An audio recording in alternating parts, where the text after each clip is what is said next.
Assalomu alaykum. Men Zomin tumani Agrobank filiali Qo'shtol mahalla fuqarolar yig'iniga biriktirilgan yordamchi agent Qarshiboyeva Oyxumorman.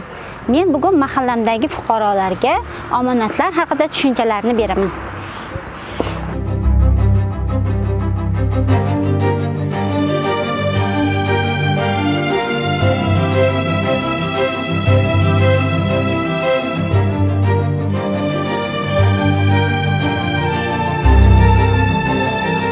Bilasizlar, Agrobank necha yillardan beri xalqimizga xizmat ko'rsatib keladi.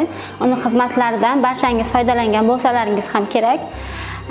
Agrobankda omonatlar, 10 dan ortiq omonatlar bor. Bulardan sizlar bemalol foydalanishlaringiz mumkin. Yillik 21% hisoblanadi. Agrobankda faqat yillik emas, balki kunlik, oylik, haftalik ham omonatlarimiz bor.